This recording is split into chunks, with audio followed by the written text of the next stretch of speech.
Hi, good people. Hello. Welcome to the Double Dojo podcast. I'm Alex Wilding. This is one of those funny little episodes that don't really belong anywhere. It's just something I wanted to say. And it goes like this. Tibetan Buddhism is like Mormonism. Is that what the great secret is? I know. I've talked about secrecy in Tibetan Buddhism a number of times already. You could, if you wanted to, look at Series 1, Episode 22, as well as a number of places in the second series of the Double Dojo podcast. Now, I don't just want to go over old ground, so for a quick reminder, let me just say that the meaning of secret has a much wider and deeper range in the Tibetan Buddhist context than it usually has in English and, as far as I know, other European languages. So why am I looking at it again? I was triggered for this by watching a YouTube video. It was a hagiography about a well-known teacher about whom I happen to have a very low opinion, so I won't mention the name. That's not important anyway. The important thing was that amongst the many comments, positive and negative, was one criticising Tibetan styles of Buddhism as a whole. The message claimed that Tibetan Buddhism, that is, Tibetan styles of Buddhism, has virtually nothing to do with proper Buddhism, and that taking it as the representative of Buddhism was like saying that Mormonism is Christianity. I think we all know there's quite a difference. Now, obviously enough, I hope it's obvious, I would not agree with that particular poster, but I'm not one of those people who thinks that internet comments are the place to have a serious discussion.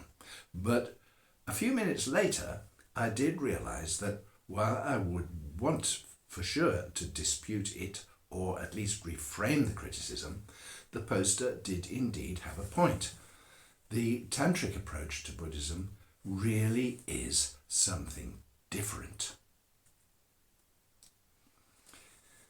I do remember in my early days struggling to reconcile the clean, austere purity of, for example, the perfection of wisdom teachings with the riot of colour and imagery we find in Vajrayana Buddhism, with its arrays of deities, some peaceful, some wrathful, some blood-drinking, some male, some female, many in union one another, some in vast bejewelled palaces, some in cremation grounds where a funeral pyre may be burning and bits of bodies are scattered on the ground.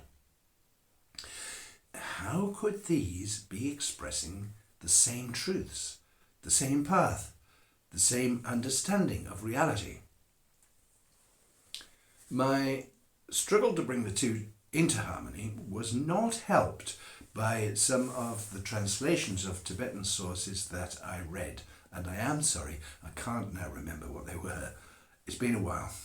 The sources that appeared to be almost denaturing the Vajrayana approach, reducing it to a mere skillful means, almost merely something symbolic. And it is true that, to the best of my knowledge, almost all the Tibetan traditions view the perfection of wisdom, and in particular what's known as the prasangika understanding of the middle way, as the highest philosophical position. My problem, and I suspect it's one that might be shared, was that I had not understood that the Vajrayana, the tantric approach, is based on the great secret. The great secret, Sangchen in Tibetan, is in fact often referenced in liturgy, particularly Nyingma liturgy, as far as I have personally seen. But because these uses are often embedded in a literary language that's really rich and quite fancy, shall we say, it's thick with connotations, with poetic allegory, and uses terms ever again that really don't have a close English equivalent at all. This term, Sangchen, often gets what you might call dissolved into the rest of the world, the words and ideas.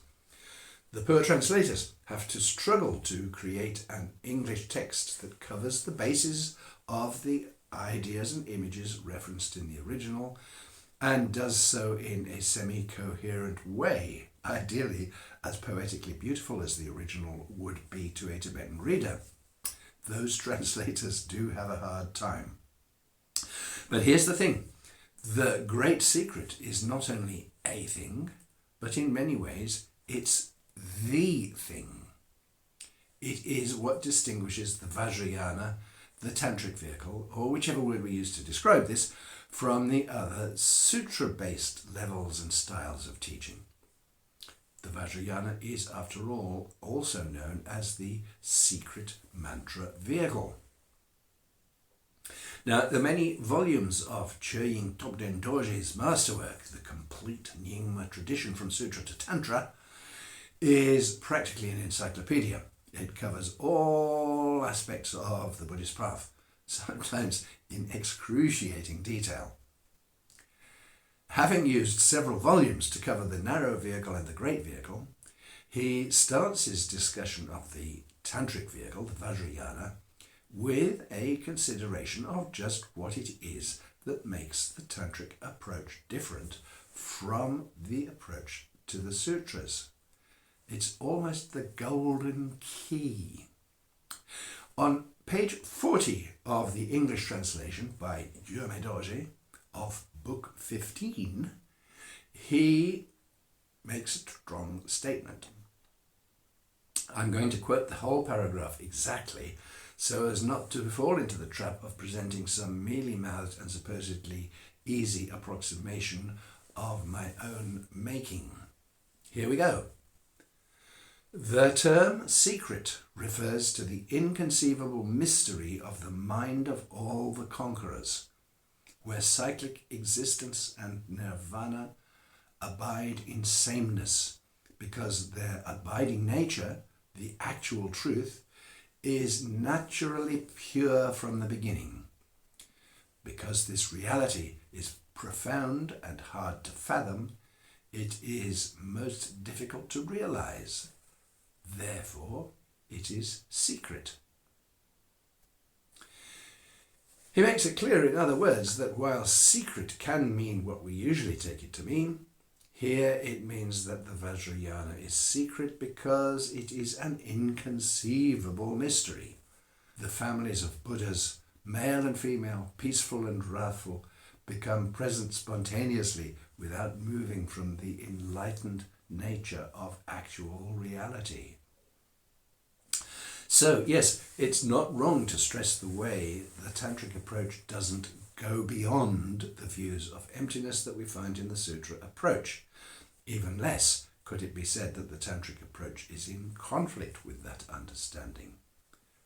But, there's always a but, this point is hammered home so often that it can be only too easy to miss the core truth, that the mantra path, the Vajrayana, is based on a dazzlingly different vision of the nature of the mind.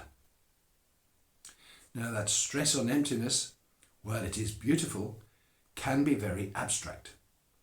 Every good thing can be misused, and sadly this view can lead us into a very abstract, entirely conceptual way of thinking about reality.